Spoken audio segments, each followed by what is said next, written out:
जमरामगढ़ विधानसभा में विकास कार्यों को किस तरह से बढ़ाने का कार्य करे हो?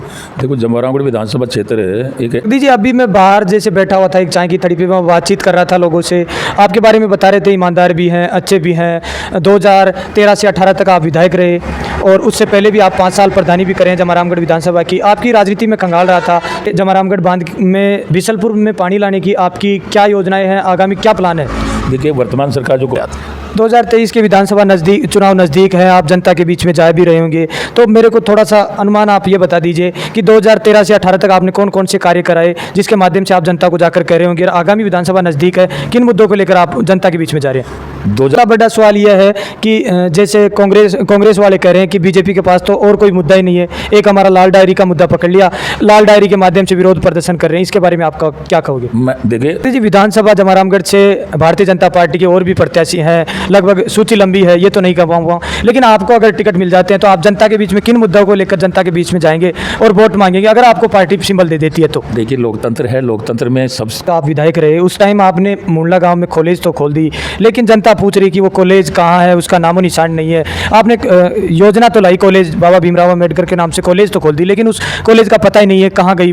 जगदीश जी, अगला सवाल रहेगा, भारतीय जनता पार्टी से लंबे समय से जुड़े हो, हमेशा पार्टी के लिए तत्पर रहते हो, तो आपकी पार्टी का एक प्रश्न पूछूंगा, किस फेस के आधार पर चुनाव लड़ने की सोच रहे हैं? अभी तक फिक्स नहीं है कौन मुख्यमंत्री होगा, क्या होगा। विधानसभा के लिए आप कितने महिला की, शिक्षा की और भी भ्रष्टाचार की, किस तरह से आप विपक्ष में क्या क्या भूमिकाएं निभाए? मैं मिल रहा था, यहाँ गया था, गाँव में बैठा हुआ था, तो वहाँ का प्रश्न यह था कि ये जो रोड का कार्य है नक्की घाटी से जमरामगढ़ बांध तक का, ये विकास क्यों नहीं हो पा रहा है, क्या कारण है, क्यों रुका पड़ा है, लोग बाग परेशान है? देखिए दोस्तों नमस्कार, आज मैं जमरामगढ़ विधानसभा पहुंचा हूं। भारतीय जनता पार्टी के पूर्व विधायक जगदीश नारायण जी मीणा मेरे साथ हैं। 2023 के विधानसभा चुनाव नज़दीक हैं। विधानसभा चुनाव को लेकर पूर्व विधायक साहब जगदीश जी नारायण जी से बातचीत करेंगे, किस तरह से क्षेत्र के अंदर विकास हो रहा है, किस तरह से विपक्ष में इनकी भूमिकाएं रह रही हैं, क्योंकि भारतीय जनता पार्टी से ये ताल्लुकात रखते हैं और प्रेजेंट में फिर दोबारा से ज़ोर शोर से तैयारी कर रहे हैं विधानसभा से। ये करेंगे किस तरह से विकास के कार्यों को आगे बढ़ाने का कार्य कर रहे हैं। सबसे पहले तो सर आपका स्वागत है मेरे चैनल पे। धन्यवाद आपका, आप पधारे। जगदीश जी, पहला प्रश्न तो यह है कि आप किन मुद्दों को लेकर विकास के कार्यों को जमरामगढ़ विधानसभा में विकास कार्यों को किस तरह से बढ़ाने का कार्य कर रहे हो? देखो, जमरामगढ़ विधानसभा क्षेत्र एक ऐसा विधानसभा क्षेत्र है जो आपने भी सुना होगा कि यहाँ जमरामगढ़ जो झील थी 1982 में, जिसमें एशियाड के तहत नौकायन कार्यक्रम भी हुआ था, वो झील पानी से उस वक्त लबालब थी और इस पानी से जमरामगढ़ ही नहीं, समूचे जयपुर शहर को पानी पिलाया जाता था। आसपास के इलाके में इस झील की वजह से पानी का वाटर लेवल एक ऊपर सतह पर रहता था। पिछले 25-30 सालों से ये झील बिल्कुल सूख चुकी है, बारिश भी नहीं हो रही है और इस झील के जो कैचमेंट एरिया है उस क्षेत्र में लोगों ने अतिक्रमण भी कर रखा है। तो सबसे पहला हमारा मुद्दा है, सबसे पहले हमारी प्रायोरिटी है कि भारतीय जनता पार्टी की सरकार बनते, अब की बार हमें भरोसा है कि भारतीय जनता पार्टी की सरकार बनेगी और भारतीय जनता पार्टी की सरकार बनेगी तो जमरामगढ़ बांध में हम पानी लाने को प्राथमिकता के तौर पर रखेंगे। जगदीश जी, अभी मैं बाहर जैसे बैठा हुआ था एक चाय की थड़ी पे, मैं बातचीत कर रहा था लोगों से, आपके बारे में बता रहे थे ईमानदार भी हैं, अच्छे भी हैं। 2013 से 18 तक आप विधायक रहे और उससे पहले भी आप 5 साल प्रधानी भी करें जमरामगढ़ विधानसभा की। आपकी राजनीति में कंगाल रहा था, तो लोग बाग बता रहे थे अच्छे विकास कार्यों के अंदर भागीदारी निभाते हैं कि जमरामगढ़ विधानसभा के लिए जैसे जमरामगढ़ बांध में बिसलपुर में पानी लाने की आपकी क्या योजनाएं हैं, आगामी क्या प्लान है? देखिए, वर्तमान सरकार जो कांग्रेस सरकार चल रही है गहलोत जी की, ये गहलोत सरकार का एक वादा है। ये अब की बार इन्होंने घोषणा की है कि हम बिसलपुर से पानी लेकर के आएंगे, लेकिन मैं इन चीज़ों पे भरोसा नहीं कर सकता। इसलिए नहीं कर सकता कि 2013 में भी गहलोत ने बजट में घोषणा की थी कि हम 1068 करोड़ के बजट से मेज नदी से जमरामगढ़ बांध में पानी लेकर के आएंगे। 2013 में जब मुझे विधानसभा जाने का मौका मिला, मैंने वहाँ प्रश्न लगाया और प्रश्न के जरिए मैंने सरकार से मांग की कि जो पिछली सरकार ने बजटीय प्रावधान किया था उसके तहत ये योजना कहाँ तक सफल हो पाई, इसकी प्रोग्रेस रिपोर्ट क्या है। तो दुर्भाग्य से मैं आपको कह रहा हूँ, मुझे बड़ा दुख होता है, पीड़ा भी हो रही है कि वहाँ मुझे जवाब मिला उस प्रश्न के उत्तर में कि ये मात्र बजटीय घोषणा थी, बजटीय प्रावधान इसमें नहीं था। तो इन्होंने पहले तो मेज नदी से पानी लाने की घोषणा की थी और उसके बाद में फिर इन्होंने गंगा नदी से पानी, मतलब चंबल नदी से पानी लाने की बात की, और अब ये बिशलपुर से पानी लाने की बात करें, तो ये हर बार जो है अपना वादा बदल देते हैं, इसलिए मुझे भरोसा नहीं है। और अब ये पानी लेकर के आएंगे कहाँ से? 2 महीने बाद में चुनाव होने जा रहे हैं, मुश्किल से 2-3 महीने बाद में, और इनके पास वक्त ही नहीं है। सितंबर के अंत तक चुनाव आचार संहिता आने वाली है, तो फिर ये बिशलपुर नदी से पानी कैसे लेकर के आएंगे? ये जनता को गुमराह। आपकी सरकार रही 2013 से 18 तक, आप विधायक रहे, आपकी क्या जिम्मेदारियां बनी थी कि आप भी उसमें पानी लाने की क्या क्या योजनाएं आपने चालू करवाई उस टाइम? 2013 से लेकर के 18 तक हमारी भारतीय जनता पार्टी की सरकार रही। माननीय वसुंधरा राजे जी हमारी मुख्यमंत्री रही, और इस पानी को लेकर के मैंने भी जमोरामगढ़ के प्रति विधानसभा में कई बार मुद्दा उठाया। पानी को लेकर के मैंने याचिका भी लगाई, और माननीय मुख्यमंत्री वसुंधरा राजे जी ने पूर्वी राजस्थान नहर परियोजना बनाई 37,500 करोड़ की, और 37,500 करोड़ की योजना में 13 जिलों को जोड़ने का उनका प्लान था। उस प्लान में सौभाग्य से जयपुर जिला भी शामिल हुआ, और जयपुर जिले में 4 बांध, जमोरामगढ़, कानोता, छापरवाड़ा और एक कालख बांध, ये 4 बांध उसमें शामिल हुए। तो हमने जोर शोर से इस मुद्दे को उठाया था, और उसकी सफलता भी मिली थी। एक पूर्वी राजस्थान नहर परियोजना में हमारा जमोरामगढ़ बांध उस योजना में जुड़ गया था। 2023 के विधानसभा चुनाव नज़दीक है, आप जनता के बीच में जा भी रहे होंगे, तो मेरे को थोड़ा सा अनुमान आप ये बता दीजिए कि 2013 से 18 तक आपने कौन कौन से कार्य कराए जिसके माध्यम से आप जनता को जाकर कह रहे होंगे, और आगामी विधानसभा नज़दीक है, किन मुद्दों को लेकर आप जनता के बीच में जा रहे हैं? 2013 से लेकर के 18 तक हमारी सरकार ने जनता के विकास के लिए बहुत सारे काम करवाए। गांव-गांव में हमने गौरव पथ बनाए जो आज भी मौजूद है। गांव की स्थिति बहुत ख़राब थी, उस स्थिति को ठीक करने के लिए माननीय मुख्यमंत्री जी वसुंधरा जी ने गौरव पथ योजना निकाली, और प्रत्येक पंचायत हेडक्वार्टर पे गौरव पथ बनाए। सारे गाँव में हमने जो है कांग्रेस राज की जो टूटी फूटी सड़कें थी, उन सारी सड़कों को हमने ठीक करवाया पूरे क्षेत्र में। और सड़वा मोड़ से लेकर के जमोरामगढ़ डैम तक, जमोरामगढ़ झील तक मैंने प्रयास करके और 4 लेन रोड स्वीकृत भी करवाई, और नाइला मोड़ से लेकर के जमोरामगढ़ तक उस योजना को हमने पूरा भी करवाया, 4 लेन बनाई। आगामी हमारा प्लान था कि इस 4 लेन सड़क को हम जमोरामगढ़ से आंधी तक ले जाएंगे, लेकिन चुनाव होने के बाद में दोबारा हमारी सरकार नहीं बन पाई, कांग्रेस सत्ता में आ गई, और कांग्रेस ने उस काम को जगह की जगह ड्रॉप कर दिया। जो 2 पुलियाओं का निर्माण होना था, डूंड नदी का और अपने ये लाली पुलिया का, उन पुलियाओं का निर्माण भी ये सरकार नहीं करवा पाई। जगदीश जी, एक बड़ा सवाल यह है कि यहाँ पे आपका अब आपकी सरकार नहीं है, आपका विधायक नहीं है, भारतीय जनता पार्टी का नहीं है, कांग्रेस पार्टी का, तो यहाँ पे प्रशासन के काम किस तरह से हो रहे हैं? प्रशासन के जैसे खनन कार्य के, ये प्रशासन का कार्य विशेष मुद्दा है, क्योंकि जमोरामगढ़ पहाड़ी क्षेत्रों से जुड़ा हुआ, तो प्रशासन के कार्य किस तरह से हो रहे हैं? एक कहावत आती है कि अबूझ नगरी अबूझ राजा। अब की बार राजस्थान में कांग्रेस की सरकार है। आपको भी भली भांति पता है कि कांग्रेस की सरकार विकास न करवा करके सिर्फ कुर्सी का खेल खेल रही है। पूरे 5 साल तक इन्होंने कुर्सी का खेल खेला है। उस कुर्सी को लेकर के होटलों में रहे हैं, होटलों में जनता की गाड़ी कमाई का जो पैसा था उसको बर्बाद करने का काम किया है, और तो और कुर्सी के किस्से में, कुर्सी के उस चक्कर में इन्होंने विकास का काम सारा भुला दिया है। स्कूलें कहीं खोली हैं तो स्कूलों में टीचर नहीं है, कहीं कोई कॉलेज खोले हैं तो कॉलेजों में भवन नहीं है। तो मैं ये कह रहा हूँ कि इस कांग्रेस सरकार ने तो पूरी तबाही मचा दी है।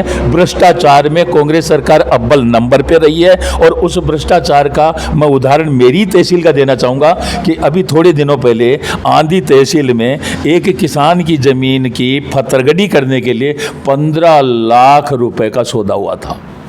एंटी करप्शन वालों ने उसको ट्रैप किया, उसमें गिरदावर पटवारी पकड़ में आए, तहसीलदार भाग गया, और गिरदावर और पटवारी वो जेसीबी जा करके आए, जेल काट करके आए। तो मैं ये दावे के साथ कह सकता हूँ कि ये भ्रष्टाचार की सरकार है, ये विकास की सरकार नहीं हो सकती, ये मात्र भ्रष्टाचार का काम करती है। लूटो, जितना लूट सको उतना लूटो। इनकी झूठ की दुकान है, लूट की दुकान है। और गहलोत जिन तो प्रत्येक एमएलए को, विधायक को मुख्यमंत्री का पावर दे रखा है कि जितना कमा सको उतना कमाओ, जितना लूट सको उतना लूटो, लेकिन मेरी कुर्सी का ख्याल रखना। जगदीश जी, अगला बड़ा सवाल यह है कि जैसे कांग्रेस वाले कह रहे हैं कि बीजेपी के पास तो और कोई मुद्दा ही नहीं है, एक हमारा लाल डायरी का मुद्दा पकड़ लिया, लाल डायरी के माध्यम से विरोध प्रदर्शन कर रहे हैं, इसके बारे में आपका क्या कहोगे? मैं देखिए, लाल डायरी का मुद्दा हमने, हमारी भारतीय जनता पार्टी ने नहीं पकड़ा। लाल डायरी आखिर आई कहाँ से, ये तो आपको भी पता है, तो इनकी सरकार को भी पता है। इन्हीं के मंत्री ने, जो इन्हीं का विधायक है, इन्हीं का मंत्री है, उस मंत्री ने जाकर के उस लाल डायरी की पोल खोली है। मैं इतना कह सकता हूँ कि हमारी सरकार ने मांग की थी कि इस लाल डायरी को लेकर के इतना बड़ा बबेला मचा है, विधानसभा में उस मंत्री को इन्होंने घेरा है, उस मंत्री के ऊपर चढ़ गए, लात घूंसों से उसको मारा, उसको लाल डायरी को विधानसभा के पटल पे पेश नहीं करने दिया। तो इसका मतलब लाल डायरी में कुछ न कुछ तो है। अगर कुछ होता ही नहीं तो ये आगे बढ़ करके कहते हैं कि क्या है, लाल डायरी पेश करिए, क्या है इसमें। तो मुझे भी अंदेशा है कि लाल डायरी में इनकी सारी जन्म कुंडली छिपी हुई है। इन्होंने जो काले कारनामे किए हैं, और कारनामे क्या है, जब होटलों में सरकार चला रहे थे, होटलों में डूबते फिर रहे थे, उस वक्त इन्होंने विधायकों की खरीद फरोख्त की थी, और वो खरीद फरोख्त का सारा ब्यौरा उस लाल डायरी में है, ऐसा मुझे अंदेशा है। लाल डायरी को बचा रहा बस। 2023 के विधानसभा चुनाव नजदीक, आप कितने आशावस्थ हैं कि आपको अब पार्टी आपको टिकट दे देगी, आपको सिंबल दे देगी, कितने आशावस्थ है आप? देखिए, मैं मेरा प्रयास कर रहा हूँ, मेरा कर्म कर रहा हूँ। 1995 से लेकर के 2000 तक मैं यहाँ प्रधान रहा हूँ, 2013 से लेकर के 18 तक विधायक रहा हूँ, और 2008 में जब चुनाव लड़ा था तो मामूली से मार्जिन 1500 को वोटों से मैं पिछड़ गया था।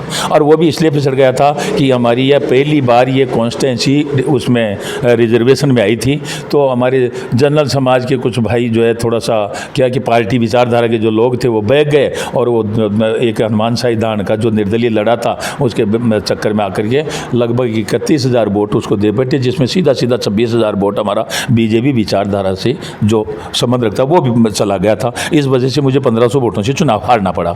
अब की बार जो है, आपने थोड़ी देर पहले बताया था कि चाय की थड़ी पे आप बैठे थे, और चाय की थड़ी पे लोगों ने आपसे चर्चा की, उन्होंने आपको बताया कि हमारा पूर्व विधायक जगदीश मीणा ईमानदार है, उसने विकास भी करवाया है, सब कुछ साथ लेकर के चलता है। तो मुझे भी भरोसा है कि जनता का पूरा आशीर्वाद है। जनता जहाँ जाता हूँ, जनता एक ही मांग करती है कि आप तो चुनाव लड़िए, टिकट लेकर के आइए, हम बढ़ चढ़ करके सहयोग करेंगे और भारी मतों से चुनाव जिताएंगे। और पार्टी का भी मुझे भरोसा है कि पार्टी मुझे आशीर्वाद स्वरूप टिकट देगी, और इस जनता की सेवा करने का फिर से मुझे मौका मिलेगा। 2018 में आपके साथ क्या कमियां जुड़ी जिसके माध्यम से आपको टिकट नहीं मिल पाया? देखिए, ये तो होता रहता है, ये पार्टी का निर्णय था, और पार्टी ने जो निर्णय लिया वो पार्टी ने अपने हित में लिया होगा। उस चीज़ में मैं जाना नहीं चाहता, वो हमारी पार्टी का नेतृत्व का फैसला था जो मुझे स्वीकार था। जगदीश जी, विधानसभा जमारामगढ़ से भारतीय जनता पार्टी के और भी प्रत्याशी हैं, लगभग सूची लंबी है, ये तो नहीं कह पाऊँगा, लेकिन आपको अगर टिकट मिल जाते हैं तो आप जनता के बीच में किन मुद्दों को लेकर जनता के बीच में जाएंगे और वोट मांगेंगे अगर आपको पार्टी सिंबल दे देती है तो? देखिए, लोकतंत्र है, लोकतंत्र में सबको टिकट मांगने का अधिकार है, और उसके तहत जैसे आपने बताया कि लंबी कतार है, लगभग 15-20 हाँ कार्यकर्ता प्रयासरत हैं, और अपना अपना प्रयास सब करते भी हैं, करना भी चाहिए। मुझे किसी से कोई एलर्जी नहीं है, किसी से कोई मुझे बुराई नहीं है, और मुझे भरोसा है पार्टी जो निर्णय लेगी वो अच्छा निर्णय लेगी। पार्टी को सीट निकालने के लिए जनहित में निर्णय जो आएगा, मुझे भरोसा है अच्छा निर्णय आएगा, और मुझे मौका मिलेगा तो मैं एक तो जो 4 लेन रोड हमारा जो है जमोरामगढ़ में अटका पड़ा है, इस 4 लेन रोड को मैं आंधी हाईवे तक पहुंचाने की प्राथमिकता समझता हूं। अगर मैं इस पे काम करूंगा, जमोरामगढ़ बांध में पानी लाने का मैं काम करूंगा, मनोहरपुर से दौसा तक जो हमारा मेगा हाईवे बना हुआ है, आए दिन उस पर एक्सीडेंट होते हैं, और मेरा सोच है कि उस रोड को भी हम 4 लेन के रूप में तैयार करवाएं तो वो एक्सीडेंटल घटनाएं भी कम होंगी। गांव में हमारे टाइम की जो सड़कें बनाई हुई थी वो सारी सड़कें खुद ही पड़ी हैं, उन सड़कों को ठीक कराएंगे, नई सड़कें बनाएंगे, नए अस्पताल खोलेंगे, नई स्कूलें खोलेंगे, विकास से संबंधित जो मुद्दा होगा वो सारा का सारा हम करेंगे। जगदीश जी, मैं युवा हूँ, युवाओं के साथ हमेशा बैठता हूँ, मेरे को हर बार युवा यही कहते हैं कि आप नेताओं से ओनली सड़क की, पानी की, इनकी बात कर लेते हो, लेकिन हमारे मुद्दों की आप कभी बात नहीं करते। तो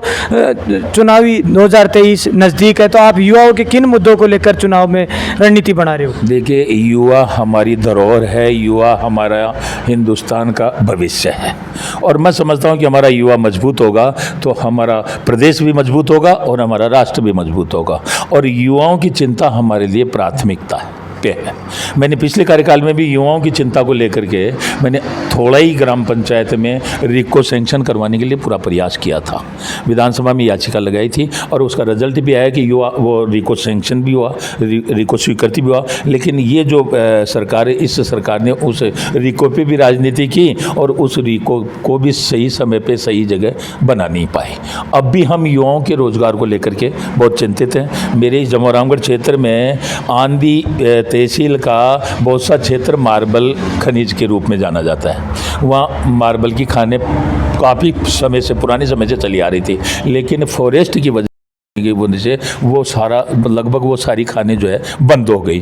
तो मेरा प्रयास रहेगा कि एक तो उन खानों को हम दोबारा चलवाने का प्रयास करेंगे, युवाओं के लिए रोज़गार खोलने का प्रयास करेंगे। और आज तो हमारा जो है मोदी जी का सारा फोकस ही युवाओं पे है। जगदीश जी, आपने 2013 से 18 तक आप विधायक रहे। उस टाइम आपने मुंडला गांव में कॉलेज तो खोल दी, लेकिन जनता पूछ रही कि वो कॉलेज कहाँ है, उसका नामो निशान नहीं है। आपने योजना तो लाई, कॉलेज बाबा भीमराव अम्बेडकर के नाम से कॉलेज तो खोल दी, लेकिन उस कॉलेज का पता ही नहीं है कहाँ गई वो कॉलेज। देखिए, हमारी भारतीय जनता पार्टी की सरकार के इस वक्त है, हमारी माननीय मुख्यमंत्री वसुंधरा राजे जी ने अम्बेडकर विद्यापीठ के नाम से ये संस्था खोली थी। मैं धन्यवाद देना चाहता हूं, उनका आभार प्रकट करना चाहता हूं कि हमारे ST SC दलितों की उन्होंने चिंता की, पिछड़े वर्गों की चिंता की और पिछड़े वर्गों को लेकर के उन्होंने इस संस्था को अब ये संस्था बन भी गई, आपकी क्या प्राथमिकता है? क्या इसको चालू करवा दोगे वापस? इस संस्था को चालू हम तो करवाएंगे, क्योंकि जिन उद्देश्यों को लेकर के, जिन सपनों को लेकर के हमारी सरकार ने, हमारे माननीय मुख्यमंत्री जी ने इस संस्था का शुभारंभ किया था, खोलने का काम किया था, हम उन्हीं मुद्दों को फिर से ला करके इसको वापस सरजीवित भी करेंगे और इसके माध्यम से जनता को जितना हमारी इन वर्गों को लाभ मिलना चाहिए वो लाभ भी पहुंचाने का काम करेंगे। जगदीश जी, अगला सवाल रहेगा, भारतीय जनता पार्टी से लंबे समय से जुड़े हो, हमेशा पार्टी के लिए तत्पर रहते हो, तो आपकी पार्टी का एक प्रश्न पूछूंगा, किस पेश के आधार पर चुनाव लड़ने की सोच रहे हैं? अभी तक फिक्स नहीं है कौन मुख्यमंत्री होगा, क्या होगा? ये हमारे प्रदेश और केंद्र की जो नेतृत्व, हमारा राष्ट्रीय जो नेतृत्व है, ये सारा फैसला उनके हाथों में है और वो जैसा करेंगे वही होगा। और नेतृत्व की सवाल जहाँ तक आप पूछ रहे हैं, तो नेतृत्व, सबसे बड़ा नेतृत्व हमारा प्रधानमंत्री है, माननीय नरेंद्र मोदी जी। और नरेंद्र मोदी जी के नाम पे आज जन जन में जो है इस बात की खुशी है, हर कोई व्यक्ति नरेंद्र मोदी जी से जुड़ना चाहता है। आज जहाँ कहीं भी नरेंद्र मोदी जी की सभा होती है तो घंटों तक तो मोदी मोदी मोदी मोदी का शोरगुल चलता रहता है। आज विदेशों में भी आप विदेशों का वो उठा कर देखें, विदेशों के राष्ट्राध्यक्ष भी मोदी जी के चरणों में झुक करके, उनको प्रणाम करके उनको सम्मान देते हैं। तो सबसे बड़ा नेतृत्व तो हमारे पास, सबसे बड़ा चेहरा है, उस चेहरे पर हमारी भारतीय जनता पार्टी ने ऐलान कर रखा है और भारतीय जनता पार्टी ने ऐलान करता है, हमें भरोसा है कि उस चेहरे पे हम चुनाव लड़ेंगे और बहुत भारी वोटों से चुनाव जीत करके बहुत भारी सीटें ला करके हम राजस्थान में सरकार बनाएंगे और आने वाले 24 में फिर से देश में सरकार बनाएंगे। जमोई रामगढ़ विधानसभा के लिए आप कितने, महिला की, शिक्षा की और भी भ्रष्टाचार की, किस तरह से आप विपक्ष में क्या क्या भूमिकाएं निभाए? जहाँ भी इन लोगों के द्वारा भ्रष्टाचार फैलाया गया, जहाँ भी हमारी बहन बेटियों के साथ इन्होंने जो अत्याचार करवाया, हमने समय रहते उन मुद्दों को उठाया है। और वो जमोई रामगढ़ का ही नहीं, वो समूचे प्रदेश का हो चाहे कहीं का भी हो, जहाँ भी इन्होंने इस तरह के करते किए, हमने जम करके उनका विरोध किया है और विरोध करते आ रहे हैं। जगदीश जी, जनता का एक लास्ट पर्सन और था, अभी मैं मिल रहा था, यहाँ गया था, गांव में बैठा हुआ था, तो वहाँ का पर्सन ये था कि ये जो रोड का कार्य है नक्की घाटी से जमोई रामगढ़ बांध तक का, ये विकास क्यों नहीं हो पा रहा है, क्या कारण है, क्यों रुका पड़ा है, लोग बाग परेशान है? देखिए, जमोई रामगढ़ बांध से लेकर के नक्की घाटी का जो रोड है वो लगभग करीब 5 किलोमीटर रोड ये वन्य अभयारण्य क्षेत्र में है, सेंचुरी में। और ये समस्या आज की नहीं, पहले से चली आ रही समस्या है। ये समस्या मेरे कार्यकाल में 13 से 18 तक भी थी, लेकिन 13 से 18 के बीच में मैंने इसके NOC ला करके और इस पर काम चलवाया था और जमोई रामगढ़ बांध से लेकर के नक्टी घाटी तक इस रोड को बनवाया था। अभी ये जो सरकार है कांग्रेस की, इस सरकार ने आज तक न तो इसकी NOC लेके आई और न इसका काम करवा पाई। और उस आंधी क्षेत्र में जितनी हमारी ग्राम पंचायतें हैं, 25-26 ग्राम पंचायतें, उन पंचायतों को जोड़ने का एकमात्र यही अकेला रोड है।